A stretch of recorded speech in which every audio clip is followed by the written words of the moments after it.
তো নোয়াখালীর তারার বুদ্ধি বেশি, তারা ডাবের পানি খায় বেশি। নোয়াখালীর হুজুরে যখন সিহন সিহন কথা ওয়াজ করতেছে, এক থেকে রয়ে বসে কুমিল্লা কেরিয়া হুজুর আপনার ওয়াজ মাসাল্লাহ সুন্দর, যুক্তিও বালা, তাইলে আপনি পারবেন এটা কইতেন কয়টা সুন্নত মিলাইলে একটা ফরজ হয়? হুজুরে কই জীবনে কত ওয়াজ করলাম, এরকম মাইনকা সিফাত দোয়ার পড়ছি না। তাই আমার কায়দা থালাই দিছে, হুজুরে ধুম ধরে বইয়া রয়েছে। তো শ্রোতাকে হুজুর কর না কয়টা সুন্নত মিলাইলে একটা ফরজ হয়? হুজুরে চিন্তা করলো তার প্রশ্ন যেরকম জবাব দো তো এরকম কেন, যেরকম সিন্নি এরকম বতর বতর। হ্যাঁ, তো তারে তো কোরআন হাদিস দিয়ে বুঝান যাইতো না। তো হুজুরে খাও তুমি কিতা জিগাইলা? হুজুর কয়টা সুন্নত মিলাইলে একটা ফরজ হয়? হুজুরে আইস দেয়া কয় যতটা সুপারি গাছ মিলাইলে একটা নারকেল গাছ হয়। 1 কোটি সুপারি গাছ মিলাইলে একটা নারিকেল গাছ যেমন বানানো যাবে না, সারা জীবনের সুন্নত মিলাইলে একটা ফরজ বানানো যাবে না, ঠিক কিনা? এক ভিক্ষুক রাস্তা দিয়ে হাঁটতে আসার ভিক্ষা করে, সাইড ফেরে আইসে ভিক্ষা করতে করতে হুমায়ুন ভাইয়ের লগে দেখা। হুমায়ুন ভাই কয় ও তুমি যেমনি ভিক্ষা করতেছ কিরম পাও? কয় সাইয়ে তো ডোলা পাই, এই কানা পাই, এই একটা পাই, সকলের কাছে ভিক্ষা করি।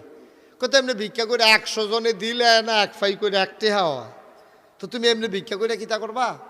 আমরা দেশের যে রাজা এবারটার মনটা বড়, আল্লাহ আল্লাহ করে যদি এবারটার কাছে যাইতে পারো, আর যদি ডাব্বা দিয়া দেয় সারা বছর লইয়া লইয়া খাইবা। সুবহানাল্লাহ কইতেন না? ওই আগের বিলাতি দুধের মতো, এটা অহনের ফলাফল কইতে পারতো না। আগে প্রাইমারি স্কুলও বিলাতি দুধ দিত। আমি ভর্তি ইসলাম দিয়ে, আমার যে দাদা নাকাইশের ফিরসা বুজুর নাকাইশ স্কুলের হেডমাস্টার ছিল, তো দিয়ে যখন ভর্তি হয়েছি দাদার লগে যাইতাম, তখন বিলাতি দুধ দিত, প্যাকেটের ভিতরে বিলাতি দুধ দিত। তো এটি খাওয়ানোর আবার সিস্টেম আছে, এটি খাইতেই বা আস্তে আস্তে লইয়া লইয়া সবটা একবারে মুহ দিলে খাওয়ান যেত না। এই এই আমি তো আর এই নিয়ম বুঝছি না, ছোটো মানুষ না, কুদ্দুরা দিছে পরে রাব্বা দিয়ে সবটা মুহ দিয়া লাইছি, টাকরাত গিয়া লেগে গেছে গা। এখন দুধ ল্যাম কমালা টাকরাত তো ছোটানো তো আরেক বিপদ কেন।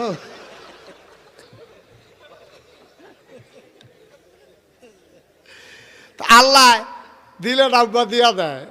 এখন হুমায়ুন ভাই যখন ভিক্ষুকরে কয়ে দিছে আমরার যে রাজা এবার আর মনটা বড়, আল্লাহ আল্লাহ করে যদি এবার আর বুঝাইয়া কইতে পারো আর ডাব্বা দিয়া দেয়, সারা বছর বইয়া খাইতে পারবা। ভিক্ষুকেরও কথাটা পছন্দ হয়েছে, কথা তো ঠিকই।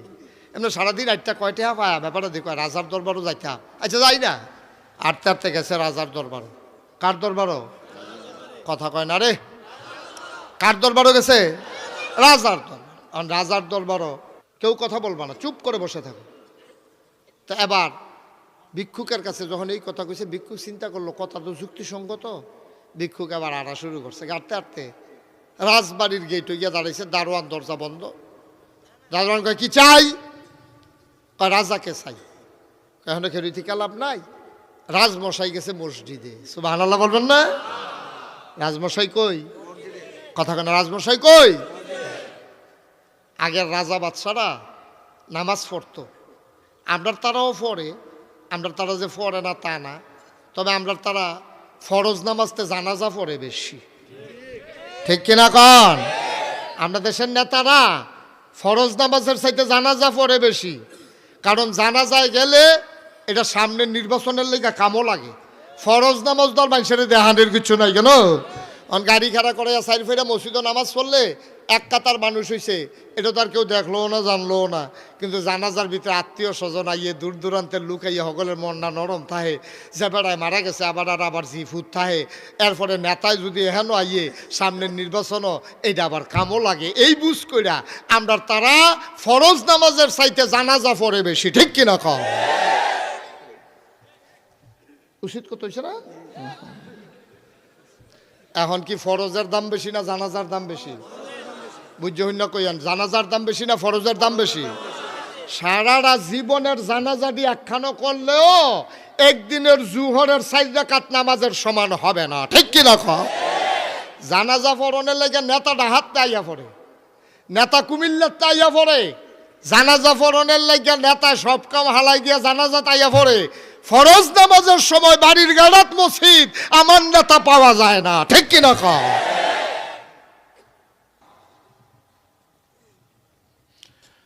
মুসলমান, আগের রাজা বাদশারা নামাজ পড়তো, তারা নামাজ পড়তো আল্লাহর খুশির জন্য, ঠিক কিনা? এখনের মানুষও নামাজ পড়ে দেখানোর জন্য। ভাইরে, তুমি চিরজীবন দুনিয়ায় থাকবা না, আমিও থাকবো না। কয়দিনের জিন্দেগি, আল্লাহরে ফাঁকি দিয়া লাভ নাই। দুনিয়ার সিসি ক্যামেরা ফাঁকি দেওয়া যায়, দুনিয়ার গোয়েন্দা ফাঁকি দেওয়া যায়, দুনিয়ার র্যাব, পুলিশ, বিজিবি ফাঁকি দেওয়া যায়। আমার আল্লাহর কুদরতকে ফাঁকি দেওয়ার ক্ষমতা তোমার নাই, ঠিক কিনা?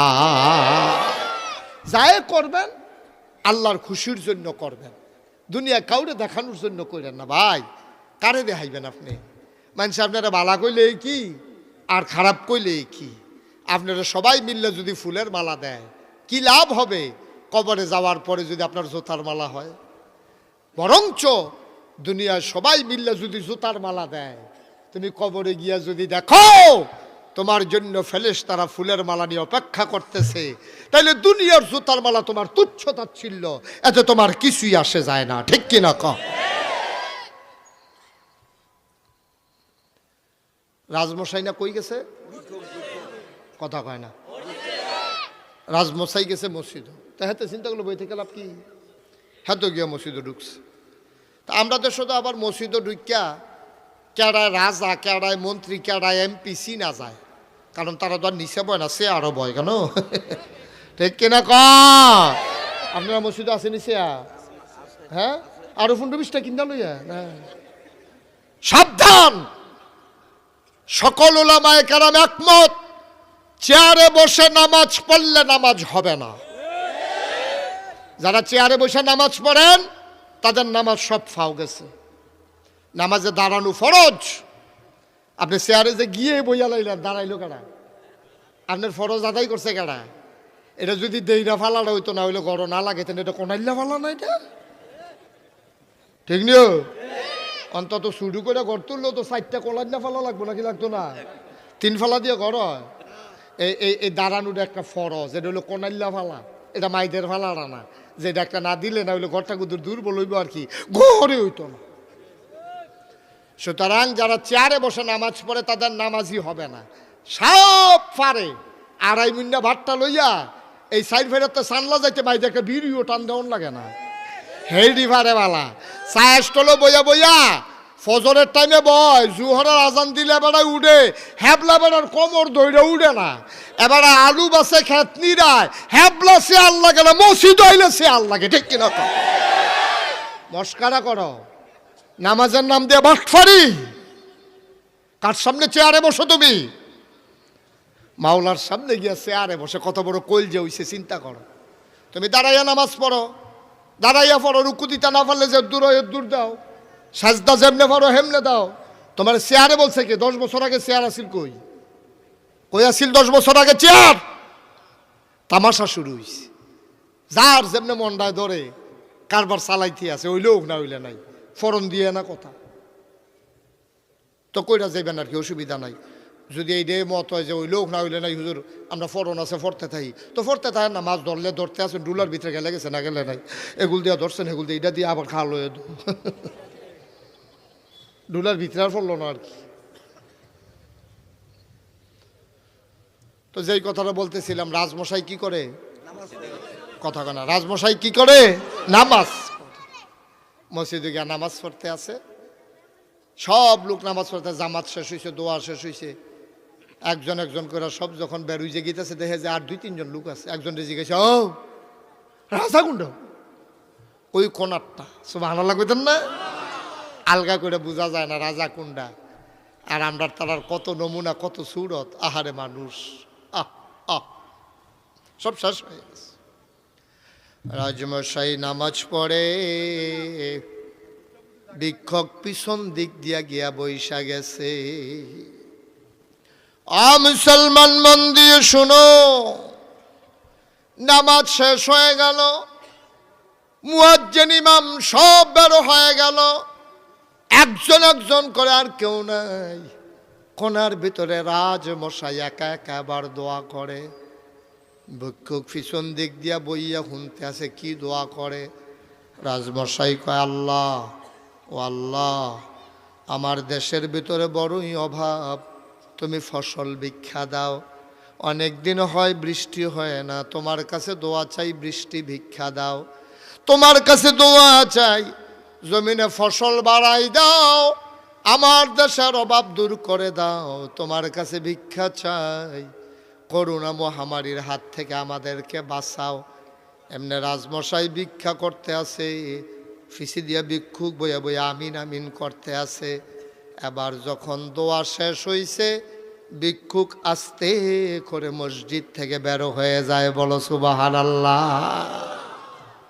ভিক্ষুক আস্তে করে বাড়ি জেগেছে। রাজায় ফিরা দেখে লুকে আছে একজন, এবারও আবার বাড়ি জেগেছে। রাজা ডাক দিছে, আও হইনা যায়, কার কাছে আসলাম? আইসলাম তো আপনার কাছে। তো আমার কাছে আইলে আমার লোকে কিছু না কয়ে দিয়ে যাকে ইতিহাস ঘটনা কি না, কি তো সরষে বুঝুইস। আরে কি বুঝের কি তৈল হেন আইসো কে আইসো কইবা না, না লাগতো না সর্ব কাউ কি এটা কইতে পারো না তুমি, কই কিতা